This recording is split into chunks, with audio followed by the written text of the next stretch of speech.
versus Ferguson is considered an important case because it established the doctrine of separate but equal that allowed states for the first time to legally segregate the races. One of the reasons that Homer Plessy brought suit was because of the difficulty in enforcing segregation in states like Louisiana.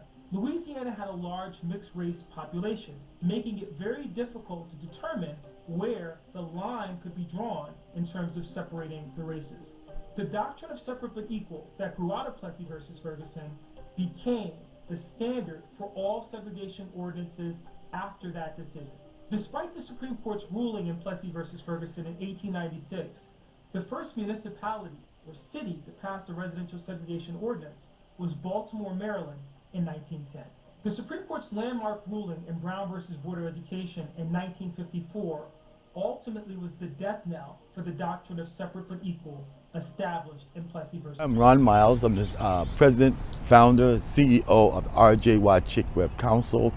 That is a 501c3 organization. But I want to let you know here, the Chick Webb Rec Center, it was Chick Webb's death wish.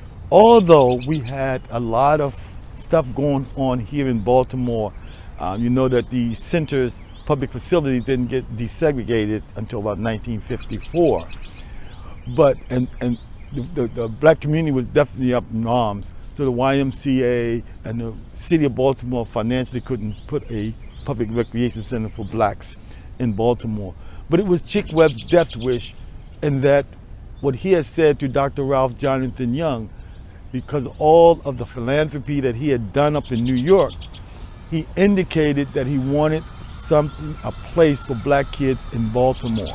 And what happened in February 1940, more than 7,500 people appeared at the 5th Regiment Armory here in Baltimore. The tickets was $1.15. I tell you, I think that may have a value about $25 today. I'm not sure. You can look that up. But anyway, up in New York, they had the rhythm band, and they came here to Baltimore. So this is really the only center in America that was built not only by black folk, but by nationally known black folk. Those folks who participated in that particular concert was Joe Lewis, served as the MC. The performers included Ella Fitzgerald, Jackie Moms Mabley, Duke Ellington, the Ink Spots, the Nicholas Brothers. All of them came on behalf of Chick Webb to help build this center in 1940.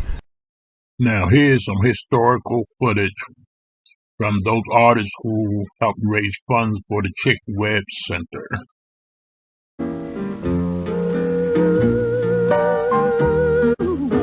If I didn't care more than words can say, if I didn't care, would I feel this way? If this is not love, then why do I thrill? And what makes my head go round and round while my heart stands still? If I didn't care. A tisket, a tasket, a brown and yellow basket. I send a letter to my mommy. On the way I dropped it, I dropped it, I dropped it. Yes, on the way I dropped it. A little girlie picked it up and put it in her pocket. She was trucking on down the avenue with not a single thing to do. She went a-pecking all around. When she spied it on the ground, she took it, my little yellow basket. And if she doesn't bring it back, I think that I will die. Soon come back to me.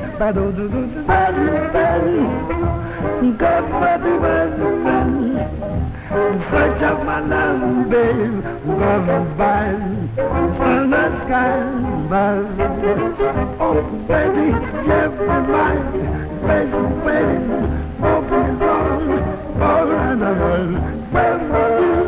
for you together, will you remember, did you realize, got up the man, why can't it be, baby, well, love, if you go.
Hey boy, hey, what you doing, man? Cut it. Hey, what you gonna do? That ain't the piece we supposed to play. Come on. Well, I guess I better get on in here with it.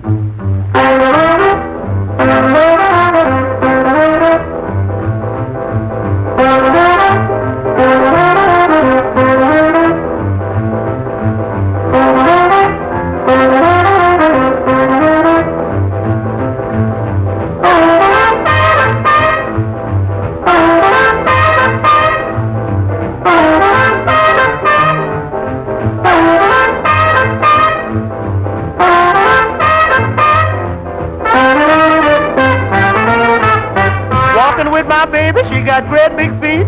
She's long, lean, and lank, and ain't had nothing to eat. But she's my baby, and I love her just the same. Crazy about that woman, 'cause Caledonia is her name. Caledonia! Caledonia! What make your big head so hard? Mom!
you children. Thank you, darling. I know you children all relaxed back there, sitting back there. Look at it, Bob. You think you're going to hear some jokes, don't you? Well, Mom don't know none. Mom don't know no jokes, but I can tell you some facts. Don't believe in them fairy tales in the first place. So don't look for none, 'cause that Mother Hubbard going to the cupboard after dog bones and things like that, that never happened. Mother Hubbard had her gin in the cupboard and one of them squares. You know how your friends can come in, them chiselers and drink here. So she used to tell them she'd go in the cupboard to get a dog a bone. She's going to get her a nip. Mother Hubbard was plenty hip, and you believe that. Another thing, wait a minute, honey. You'll have to laugh a little louder. Mom can't hear you up there. That's it. Thank you very much. See, I can't hear very good. Mom tell you how that happened. When they sent for me to come down to Washington. They had some business they wanted me to tend to down there. They sent for me and sent me an airplane ticket. Now, I ain't scared of an airplane. I'm no square, but as you young children say, it just never moved me, you know, to ride in no airplane. Sure enough, no sooner than I got in the plane, they strapped me down. The plane ain't got up no ways hardly for something would clunk up in my head like that. I ain't heard nothing since. Both ears stopped up. Oh, I was so sick. I said, honey, the stewardess comes. I said, honey, my ears is all stopped up. She said, here's some chewing gum. I chawed that. That ain't unstopped them. I got right limp. I said, do something for me, honey. I'm dying. She said, drop your jaws. And I misunderstood her. They grounded me in Baltimore.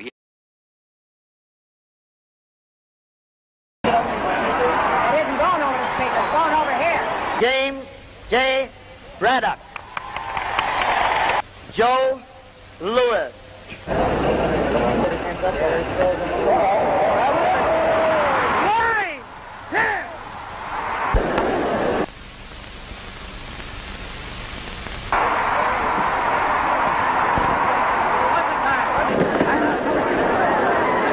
I'd like to thank Ron Miles, president of RJY Chick Webb Council, for his research and development in bringing this story to light.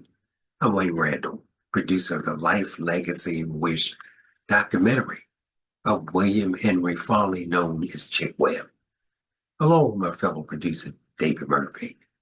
Many have known Chick Webb as the jazz drummer king, band leader, who was a big influence of the career of jazz queen Ella Fitzgerald and his philanthropy in New York City.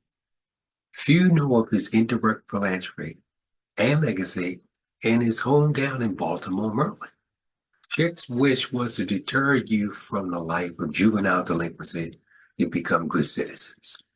This wish led to the development of the Chick Webb Memorial Recreational Center.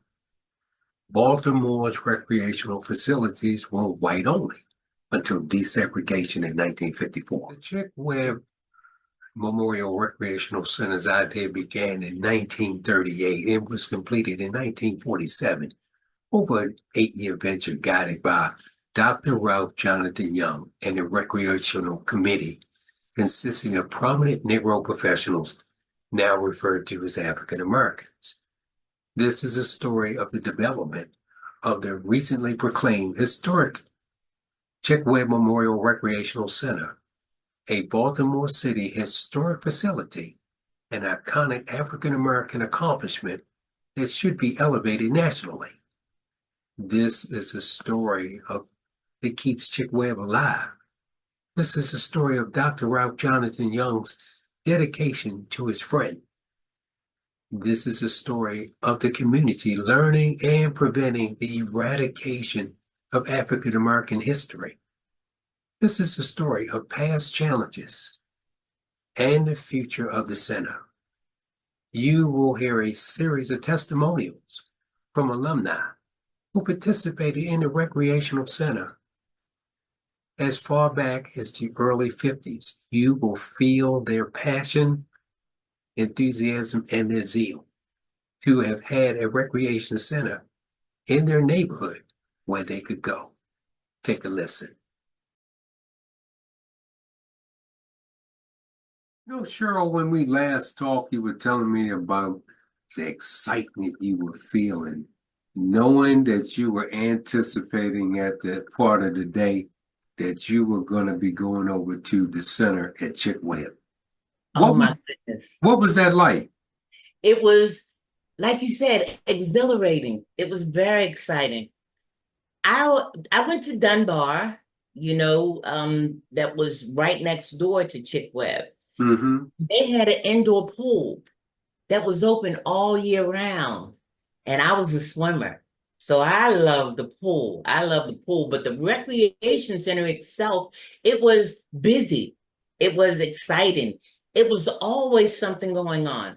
They had the gym where the guys or whoever may be playing basketball. They had the game room. You could sit in there and watch a game. You could go in another room and watch a movie, a DVD. It was always something going on, always something going on. So by me wanting to learn how to swim, I already knew how to swim, but I needed to refine it.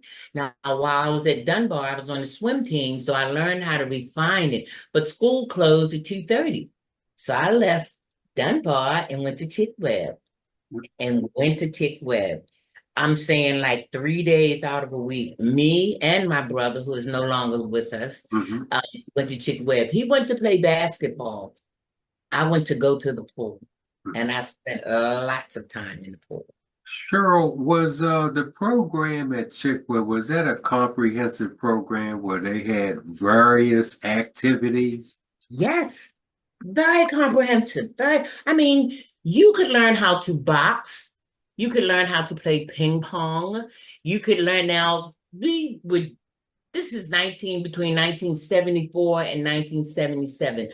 So the computers were not really flowing. If anyone used a computer, it was maybe one of the administrators, not us as kids. But they had adults there, mentors there, people there that were willing to work with us, to guide us, to give us something to do besides hanging out. And that was the best thing about it. I never went to Chick Webb and there were no kids there. There were always teenagers there, And they had guidance. We had guidance. There were rules, there were regulations, but there was always something you wanted to do. What you want to do? Where you want to go? Never really got into the water. And so my first real memorable experience going to Chick Webb, I went to the deck, to the pool deck, and I saw this kid there. I guess he took his diaper off and dived into the pool. Oh my. He was awfully young. But this was about like a 5 or 6 year old kid just dived into the deep end of the pool. I said, "Oh my God, if he can do it, I can do it." That was inspiring. And it started from there. Yeah, and that's very okay. He gave you confidence that you could do it too. Absolutely. He gave you confidence. I'm sure you know this, and I want to just say it, that that the recreation center itself was Chick Webb's dying wish that the youth in Baltimore City had an outlet to grow and open their minds to the different experiences of life. And you are a product of that because you came through it and you went on to do much with your life. Yes. Well, from my experience from dealing with Chick Webb and a couple other rec centers in the Baltimore vicinity, it got some people to experience other segments of the society, their lifestyles, the good, the bad, the ugly, and you had a chance to experience what they were or who they are. And as going through life, it helped me with developing communication skills, and as I stated earlier, self-confidence, and fear not to, not be afraid to take on a challenge. Yes, absolutely. Yeah. And I mean, I know you asking about that one thing in particular, but however, during my stay and during my time there, I didn't really just focus. I did venture around, into doing photography, swimming, of course, also because it's there, so, I took advantage of the opportunity to swim and also bringing children, and my sister was also an instructor for modern dance. Okay. Mm-hmm. Your sister was, okay. So was your sister there about the same time you were there? Yes, she probably came in about maybe 5 years later, and she, taught modern dance and to all women, all girls, teenagers at well, maybe from about 7 to like 13. Yeah. Would you say that the experience at the Chick Webb Recreation Center made an indelible impression on your life? Oh, absolutely. When nobody has really ever asked me about it, but when I go back and really think about everything that happened, I mean, number one, I couldn't have done it without Chick Webb. One of the things that was so powerful, which I did not understand, a young lady in my 20s, I was going there for the benefit, but I never thought about how much it cost. Later on, people were telling me that their child or they were spending, hundreds of dollars to get what I got for free. And it just didn't impact me until later. I mean, like it was just free. It was just free. All of that training. I mean, the hours of training. I was there 3 days a week. And I had the benefit of, knowing the sensei and then also, some of the people that were there during the school. So sometimes we were there until late, and it was free. I mean, most people go in for 2 or 3 hours, once or twice a week, and they're paying a lot of money. I'm not even sure what the classes are per month, but all of that was free for me. So I think that's one of the things that, I mean, it really didn't even hit me until later, when I started talking to my family and friends and loved ones about the expenses of going, somewhere and getting it for free. And getting that type of instructions. Yes. And the classes that you were in, were the smaller or medium-sized classes? What size classes would you say they were? So I was like the only female in the class initially. Oh. So it was about, I would say about 15 men, maybe 15. And of course, some people drop off because, that the program was rigid. I mean, I would imagine. There was no play there. I mean, I didn't really have a real life, but the program was very rigid, very disciplined, very organized, very, challenging, so it started off, for a lot of people, about 15, but as time went on, some people dropped off. And I think towards the end of the program, it was like 5 people, to receive their black belt and second degree black belt. And then we started to instruct after that. Well, and I probably had between 10 and 15 students 3 times a week. Well, when I started to instruct. Well, thank you for enlightening us on that, because it shows about what it would take to get to a level of earning a black belt. Intensity, the impact, the concentration, and the dedication to want to achieve. This is, nowadays or anytime having something, now you can defend yourself. Exactly. It's in your mind. And mentally, I'm telling you, when you put your mind there, your hand on your mind, I think that's one of the things that, really blew my mind, was the fact that martial arts and this, karate training in particular, was 70% mental, 30% physical. 70%. I believe you. I believe you. It's and even sometimes if you needed to walk away or run away, that's still, in the area of defense. Whatever. I Yeah. have another question I want to ask you. Would you say that the center made an indelible impression on your life? Yes, it did. Mhm. Of course. Okay. Of course it did. You know, I can boast and brag, say, I know how to swim at Chick Webb Center. Yeah. Yeah. I mean, you're right. That was an achievement.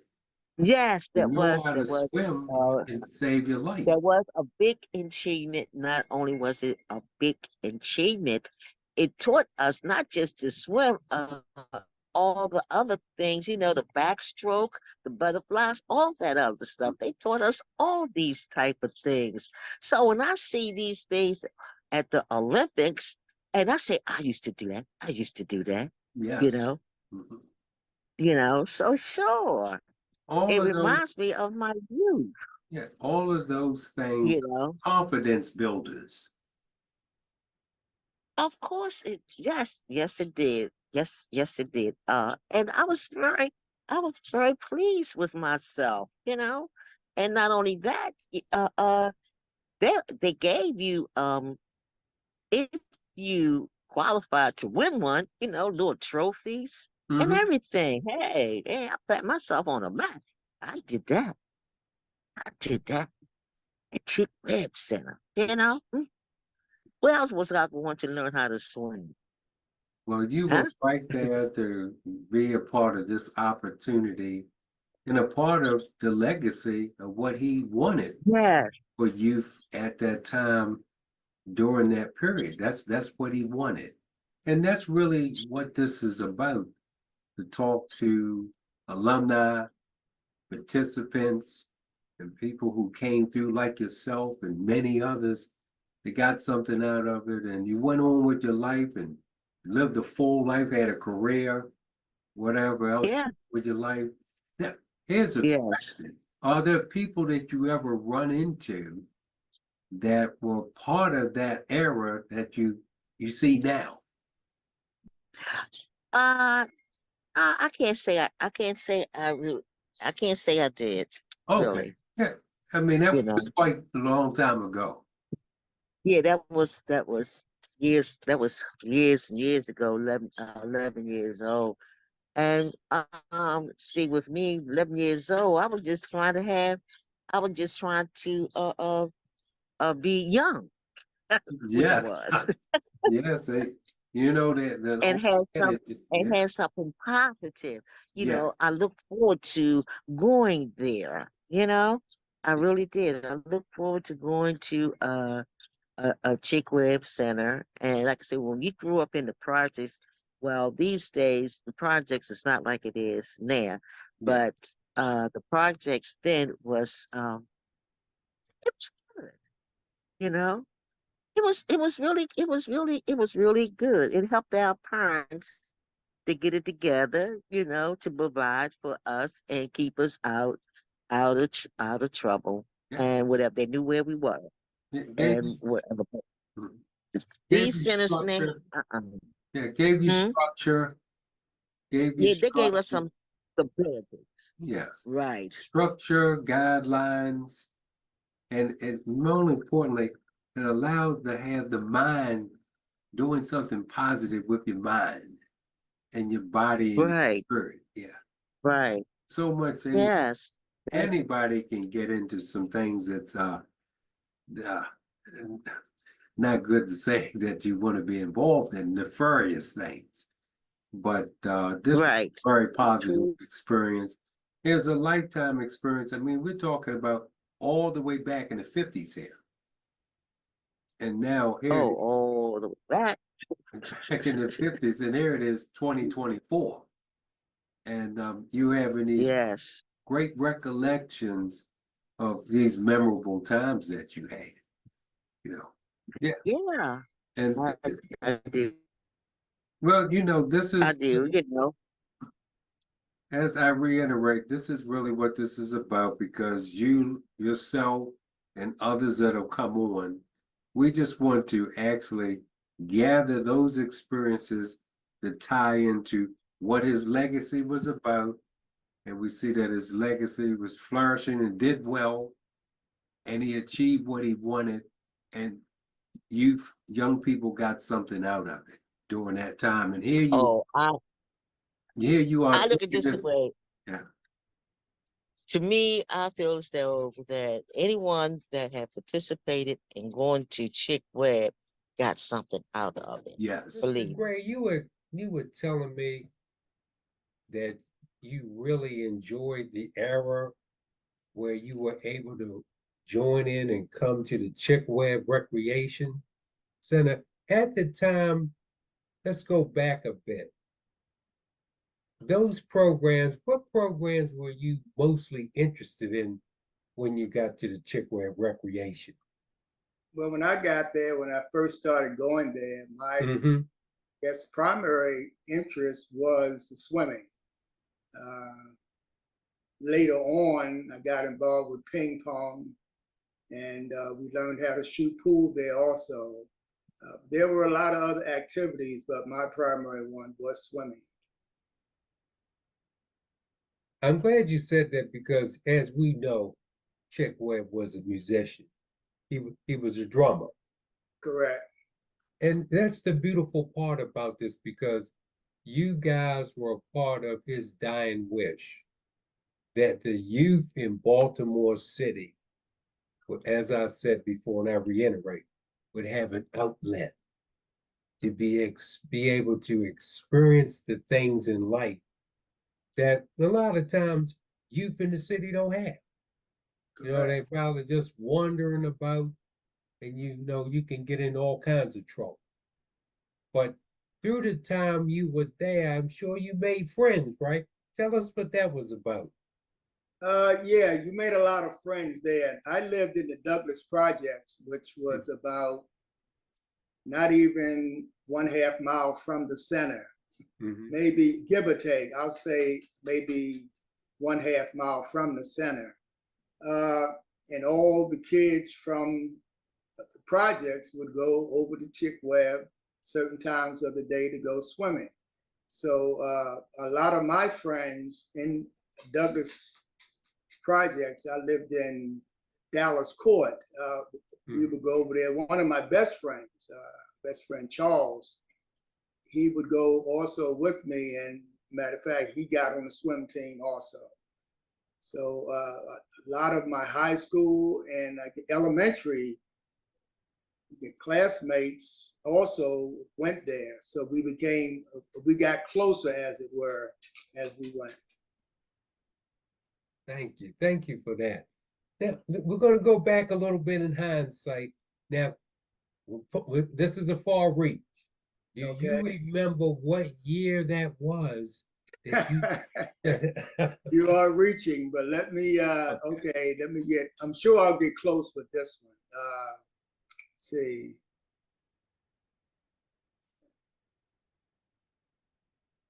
Around 55, I believe. Okay. Around 1955. Yeah, somewhere in that range. Yeah. Okay. What about what age were you about then, if you can remember? Well, I'm trying to put it in perspective. It could have been earlier. My earliest recollection of being at Chick Webb was around 5 years old. Okay. So that would have been 52. And I remember learning how to swim pretty close to that time, going over there to swim. So that's how far back it goes. Well, as I said, this was a far reach, but all of those things that we're bringing out to bring to the forefront for people like you, me, and the general public is going to see this, it's all going to bring about the authenticity of what his dream was about. Because here we are in 2024. I mean, like in most cities, you can look around, you can see the youth, they're in the news. And a lot of times when they're in the news, as we can see, sometimes it's not positive things that's happening. Yes.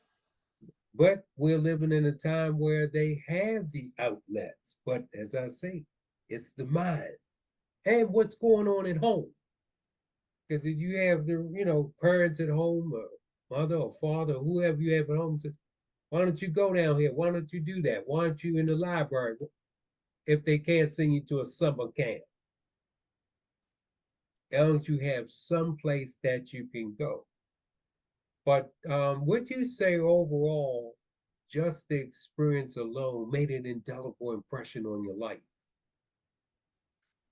I think the camaraderie, learning how to get along with each other, everything, you had your scuffles here and there, but just learning how to get along with each other. Also the leadership, the swim team coach, I think one was Mr. Richardson, and the other adults that were there, they left an impression on me in particular, how to stay out of trouble. It put me on the right path, knowing that I could be more than what I was led to believe I could be. I could be more than a milkman. I could be more than a bread man. At that time, a lot of jobs that were looked down on were the ones that we were told were the only jobs that we were going to get. Yeah. But from Chick Webb and that experience, it really opened my mind, and that I could be more than what everyone was saying we as Black kids could be. Yes. I got lifeguard training. Yeah, tell us a little bit about over that. there. Yeah, tell us a little bit Right about over that. there, 16 years old, my first job was right up there at Clifton Park swimming pool, where it's just integrated. Yeah. My training came from Chick Webb Center under the guidance of Mr. Garrison at the time. He was the swim coach. He was the swim coach, Right. swim instructor. Yeah. He wore a Couple few hats hats over over there. there. He was the swimming coach. He was the surrogate father. I remember you mentioned was. that. He didn't, Mr. Nixon, he didn't mind going in the chest. Yeah, he didn't mind going in the chest. But we looked up to him. Yeah, he was a good role model, a positive role model. It sounded like it was something you needed at that time. We needed at the time. And I remember you kind of touched on your own life a little bit. My own life, he kept me out of jail. Did that.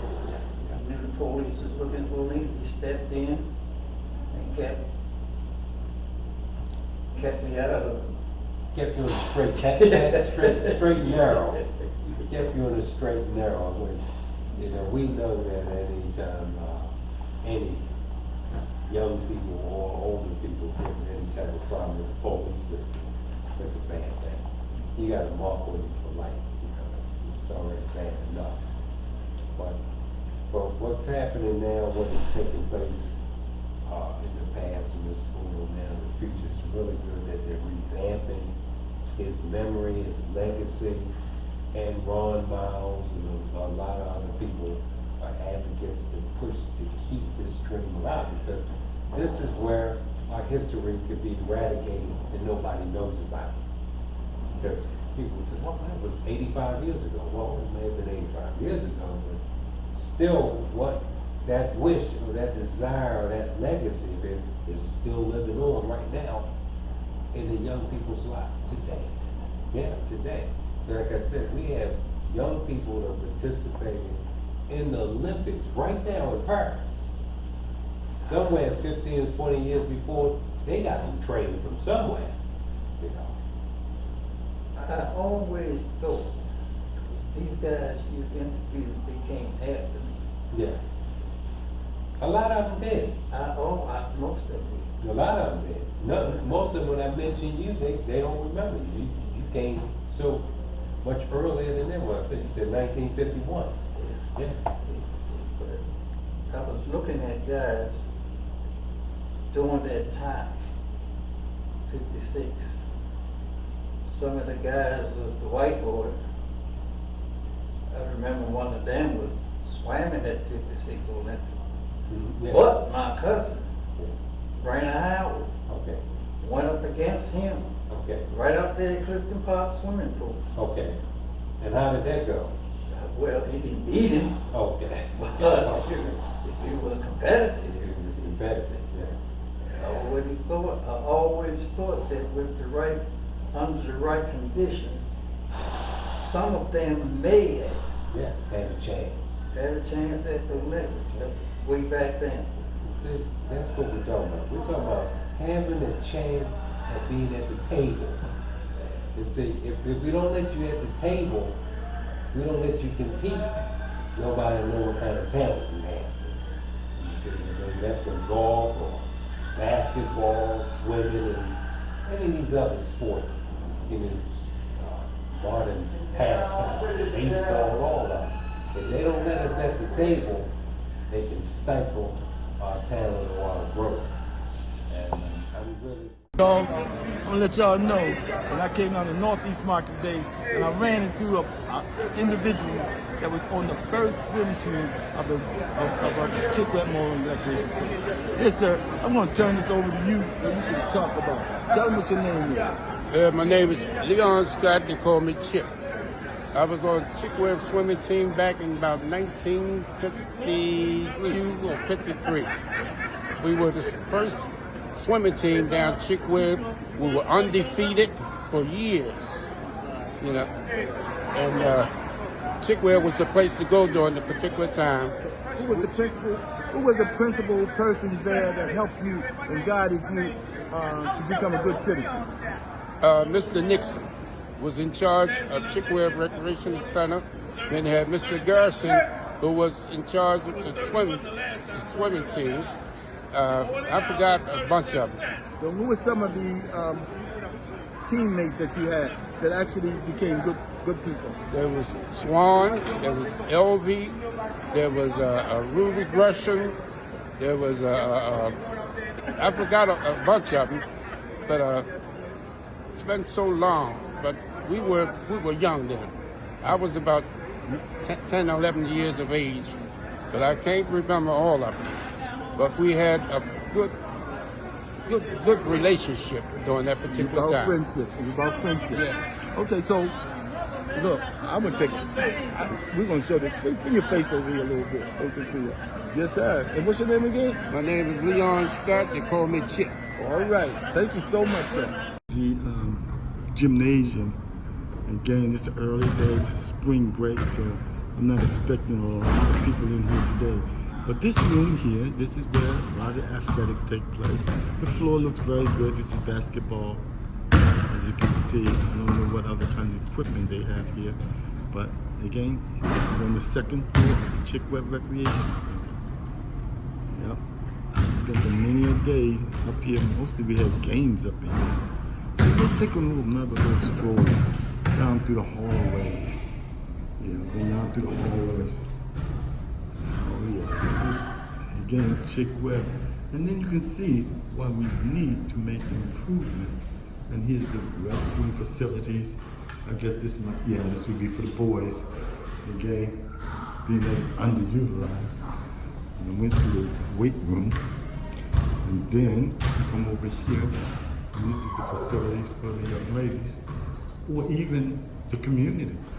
I mean, it's much more, it was built for young people, but again, being that the demographics here in the neighborhood has changed dramatically over the course of years, we need a health and wellness center for our seniors, because they're nearby Monument East and Walters Towers Senior Citizen. And again, the new construction that they're going to do is also going to be for young residents and old. But anyway, here's the steps. There's the steps we have. And even today, I mean, 1947, because this building was built. And then you see modernizations all over the city for other recreation centers that wasn't even applied to black folk. But this is what they left us with. And again, just to emphasize, we did what we could because it wasn't built by the black community with the sweat and tears. Okay, guys, I'm going down here to the old swimming pool. I walk these halls many a day, straight from the street, right down this hallway to the shower room. And I understand police department scuba divers work here. Here's my old pool. Here's my old pool. Yep. This is the swimming pool of Chick Webb Rec Center. It can only be used moderately. Can't be used by so much.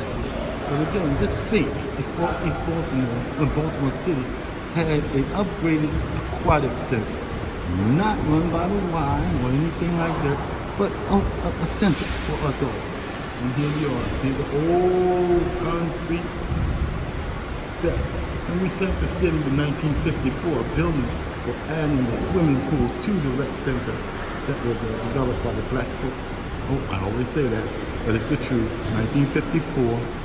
All right, but anyway, this is the Chick Webb Rec Center, and this is our aquatic pool. So I swam in here years and years ago. Have a great day. Hello there, everybody. This is Ron here. Listen here, look here.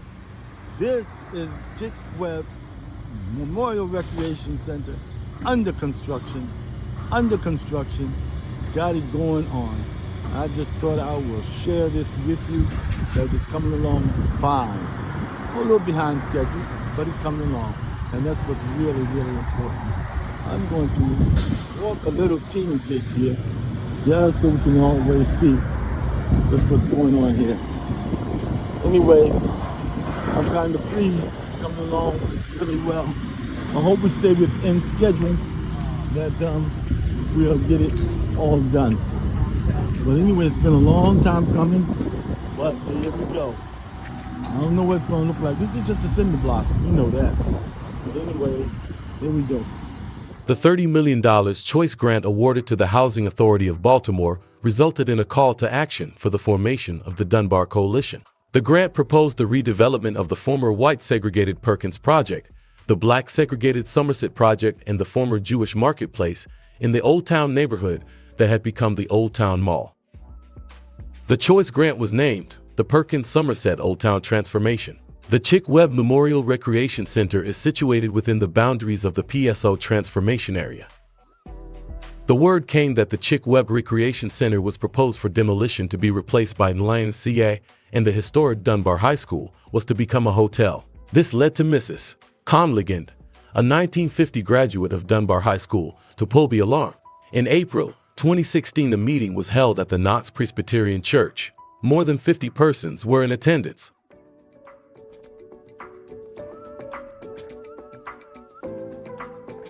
The grant proposed the redevelopment of the Perkins Project, Somerset Project, and the former Old Town neighborhood that had become the Old Town Mall. The coalition learned that historic designation requires a formal process. They engaged with the Commission for Historic and Architectural Preservation to understand the requirements and began advocating for the Chick Webb Center's preservation. Efforts included meetings with developers and the planning department, which recommended individual building designation. Despite challenges, the coalition focused on the Chick Webb Center, gathering over 200 petition signatures for its historic status. Councilman Robert Stokes introduced legislation for the Chick Webb Center's historic designation. The coalition actively participated in hearings, pushing for expedited approval to coincide with the center's 70th anniversary celebrations. The 70th anniversary of the Chick Webb Center was marked by a 3-day celebration. The coalition transitioned into a formal organization, RJY Chick Webb Council, Incorporated, to continue advocating for the center. Here with Ron Miles, President RJY Chick Webb Council, to talk about some facts surrounding the improvement and the expansion of the Chick Webb Memorial Center. How are you doing today, Mr. Miles? I'm doing exceptionally well. Glad to hear it on this Christmas Eve. Glad to hear it. We're going to delve into some very serious facts that brought about the development and the issues regarding the development of the survey. Because you told me that the survey was very important as to, surrounding the council and the building and the structure and going forward in that direction. Can you elaborate a little bit about that? Yes, I just want to back up a little teeny bit again. Okay. I'm going to just share with you the role that the RJY Chick Webb Council has played with the improvement and expansion of the Chick Webb Center. You know, we talked about the early days as far as how the center got started, and then the idea of historic designation. But then I had brought to the city's attention and the community's attention that after, although we were designated historic, is to what to do now. This is when I then proposed to start the RJY Chick Webb Council. You see, early on with the Dunbar Coalition, that was a ad hoc group. So at our 70th anniversary, I moved ahead and indicated that we should formalize and become the RJY Chick Webb Council, giving Mr. Young some credit as far as the center's development.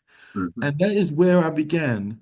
But even right after the historic designation, I took a reprieve of maybe about a year, because the RJY Chick Webb Council was not formalized as a 501c3 until May of 2019.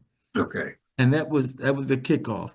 And simultaneously, that happened to be the same time that the Department of Recreation and Parks created a working group that will work with dealing with Chick Webb.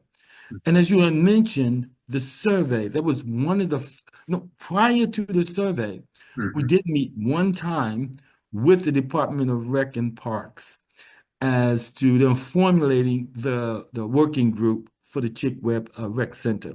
And that working group included not only RJY Chick Webb Council, but also the bordering neighborhoods, neighborhood association representatives, et cetera, and including the Dunbar Coalition. Always have to mention them because that was the seed for where I had begun.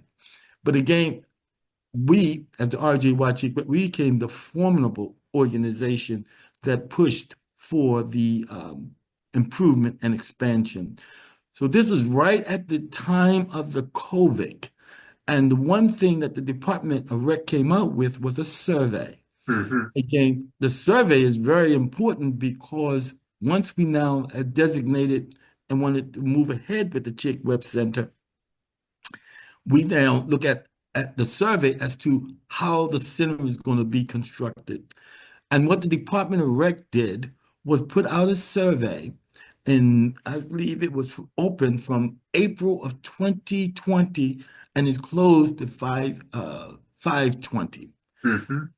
During that period, with the survey, they actually then looked at what did we expect for the Chick Webb Center, where they listed about different components. They listed about 10 components that included gymnasium, walking track, lobby, and exhibits, community multipurpose center. So again, it was 10. So what the RJY Chick Webb Council did was we took that particular survey and we circulated it not only locally, but nationally. In the results that came up with that survey, we identified the top 5 elements of the center. And that included the founder's room, that was number 1. The swimming pool, what they call the natatorium, the community multipurpose center, the fitness and weight room, and the walking track. So that eliminated, and although the department continued to talk about a gymnasium, that pretty much, gymnasium came out like number 7 out of that particular survey. That survey was represented with, there was 88 digital responses and there were 29 paper responses. Now, ironically, we, RJY Chick Webb Council, we hand delivered the 29 paper responses. When we got the results and seeing that the paper results came from RJY Chick Webb Council, and the other 88 were digital responses. So out of the entire survey, I believe the RJY Chick Webb Council work presented about almost 90% of the results Yes. that went into how we're going to redevelop the Chick Webb Memorial Recreation Center. And I should mention that part of it wasn't just local, but we had gotten results from Virginia Beach. We got North Carolina, Georgia, Oklahoma, Nevada, California, and number of zip codes within Baltimore. Ironic enough, and it will show that the local community, Chick Webb is located within the 21202 zip code. Hardly any results came from the 21202 zip code, the 21205 or 31. But the council, we represented because we went citywide as well as state. You guys even reached the area of New York too, I see. Yes, we did New York. Again, we did it. Again, it gave us the opportunity to work that particular survey nationally because it was on the internet. Has also indicate too that one of the first meetings of the working group was RJY Chick Webb. We reached out to Morgan State University School of Architecture, and a young man named David Funderburg worked with us where we came up with a site plan for the center. This was prior to the department coming up with a site plan. It was interesting that a part of our site plan included an economic development component, whereas the city indicated that they didn't have the funding for it. But we're pretty much satisfied with the proposed redevelopment that's taking place now. Yeah. And the simulation is not far from what the Morgan State student had provided us.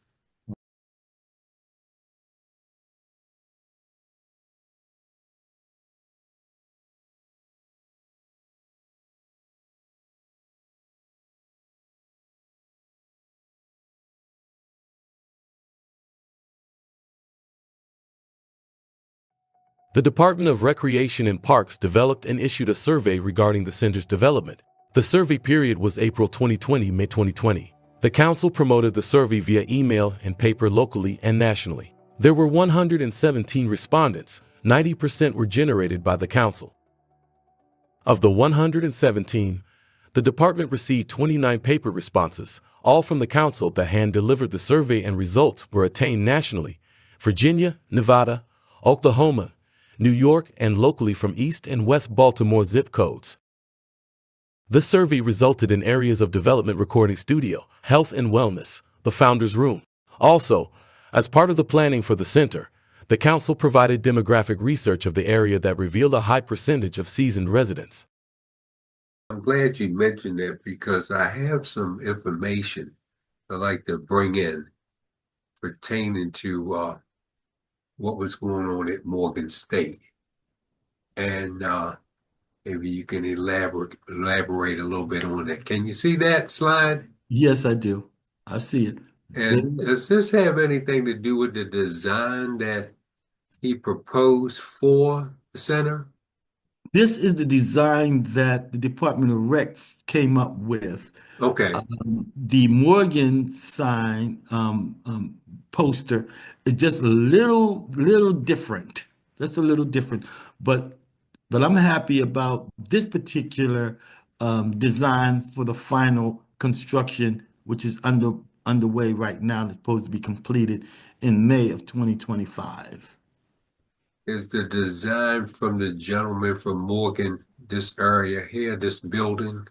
No, we had a different format. I had it on a board, and I had them side by side. But this is the final that the city came up with. Okay. This is not the program or the construction that was developed by the Morgan State student. Okay. But you guys already had something in mind as to what you wanted to add to it. Yeah, I mean, Well, not add to it. What it is was we presented our plan before yeah, they came up with this plan. okay, And there's some similarities within the plan that we presented and what they finally came up with. Because you would see here that on that northern end where they have kind of like a playground, we have proposed a courtyard. And not only that, but the where the courtyard is, we really had a cafe proposed for that particular area okay, that was not part of the final. okay. And you would also notice that on the addition, on the bottom on the bottom poster, that whereas the city was initially proposing a gymnasium, when we were able to share with them the data that we've had collected, that then was transformed from being named the gymnasium more so to the multi-purpose area. So when you look at that addition that's going to be there, that's going to be more of the multi-purpose center, whereas we be able, hopefully be able to do educational stuff and cultural things like that, and not just another gymnasium. Yeah, yeah. More health and wellness and education. Absolutely. Cultural. Yeah, yeah. The gymnasium, no, that's not going to do it. This is going to be the new model. I like the direction of which this is going in. Yeah. And that's all came from the council. You guys' idea, correct? Just came from the council. So I don't know if I'd given you the picture of the Morgan, the Morgan. Maybe I can share that with you. A picture of the Morgan, the Morgan schematic. Mm-hmm. Yeah, I'll be able to share that with you. Well, okay. If you have it, please please show it. Okay.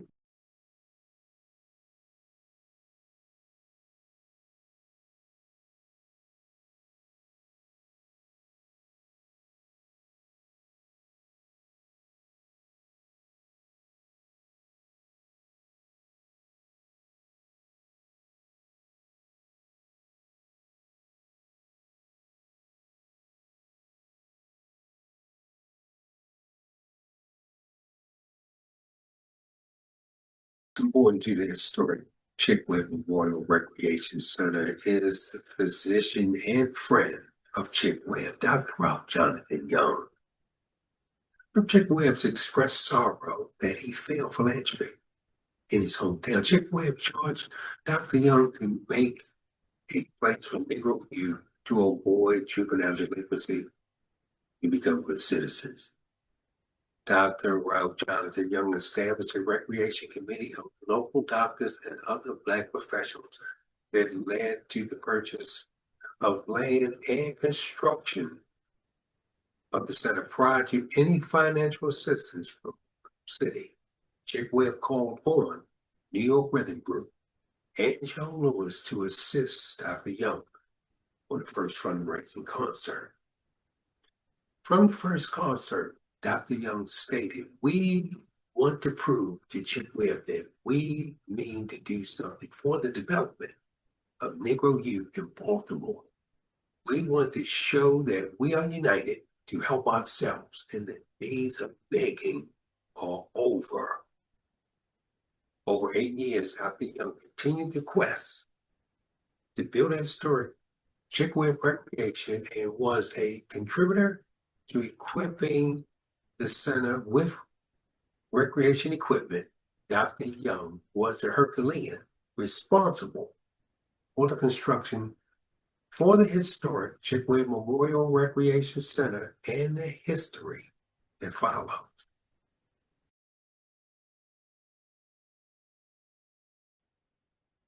The RJY Chick Webb Council, Inc. has served as the prominent community-based organization within the Perkins Somerset transformation area where the historic Chick Webb Memorial Center and other African American historic assets are located. With the Chick Webb Center, the council has been participatory in the community's engagement process established by the local government and agencies that led to the center's financing and reconstruction.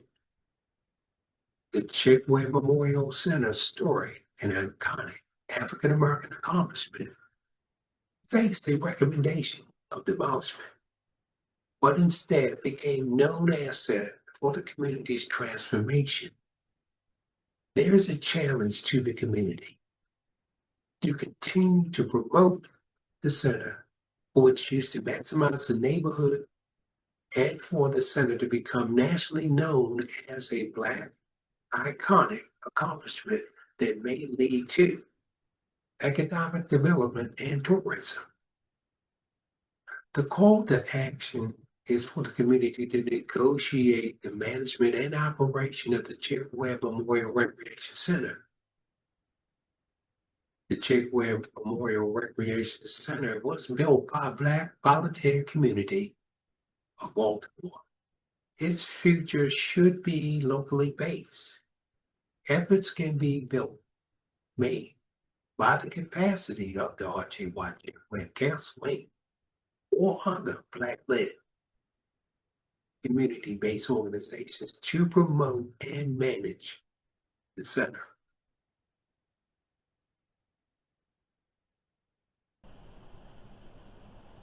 The jazz era, a period of time that spanned from the early 20th century to the mid-1940s, was an epoch of cultural and musical revolution. It was the time when African American communities, notably in New Orleans, gave birth to a new genre of music that would later be known as jazz. This period was marked by the rise of many influential jazz musicians who left an indelible mark on the music industry. And speaking of influential jazz musicians, it would be a mistake not to mention the Savoy Club in New York City. The Savoy was more than just a club. It was a cultural icon, a melting pot of talent, and the birthplace of many legendary performances. From the mid-1920s to the mid-1950s, the Savoy was the heart of the swing era, a place where both Black and white musicians shared the stage, breaking racial barriers in the process. In the midst of this vibrant scene, a star was born. His name was Chick Webb. Chick was not your average drummer. Despite his short stature and a debilitating spinal condition, he towered over his contemporaries, beating the drums with a ferocity and skill that was unmatched. Chick Webb's career began in the early 1920s. He was a self-taught drummer, honing his skills on the streets of Baltimore before moving to New York City in pursuit of his dreams.